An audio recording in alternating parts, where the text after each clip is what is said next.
एक समय था जब देश में बैलेट पर बुलेट भारी पड़ता था, यानी बंदूक किनों पर वोटों की पेटियां को लूटना आम बात थी। भारत की चुनावी प्रक्रिया में हर तरफ की बुराइयां थी। ऐसे में देश को एक ऐसा मुख्य चुनाव आयुक्त मिलता है जो पूरी चुनाव व्यवस्था को बदल कर रख देता है, बड़े बड़े दिग्गज नेताओं को नकेल कस देता है। उस मुख्य चुनाव आयुक्त का नाम है टी.एन. शेषन जी, जो वर्तमान में हमारे बीच अभी नहीं रहे। टी.एन. शेषन, जिनका पूरा नाम तिरुनेले नारायण अय्यर शेषन जी हैं, भारत के 10वें मुख्य चुनाव आयुक्त थे। इनका कार्यकाल 12 दिसंबर 1990 से लेकर 11 दिसंबर 1996 तक था। इनके कार्यकाल में स्वच्छ एवं निष्पक्ष चुनाव संपन्न कराने के लिए नियमों का कड़ाई से पालन किया गया, जिसके साथ तत्कालीन केंद्रीय सरकार एवं ढीठ नेताओं के साथ कई विवाद हुए। उनका जन्म 15 दिसंबर 1932 को केरल के पलक्कड़ जिले में हुआ था। टी.एन. शेषन तमिलनाडु कैडर से 1955 बैच के भारतीय प्रशासनिक सेवा (IAS) के ऑफिसर थे।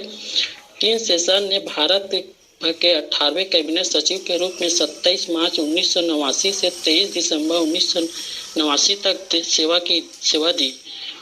वो 12 दिसंबर 1990 से 11 दिसंबर 1996 तक भारत के मुख्य चुनाव आयुक्त के पद पर रहे। इस दौरान उन्होंने चुनाव को पारदर्शी और निष्पक्ष बनाने के लिए कई काम किए। भारत में मतदाता पहचान पत्र की शुरुआत शेषन के द्वारा ही की गई। उन्होंने अपने कार्यकाल में बोगस वोटिंग पर भी विराम लगा दिया था। शेषन ने वोटों की खरीद फरोख्त पर सख्त कार्रवाई की और चुनाव में सुधार के लिए कई कार्य किए।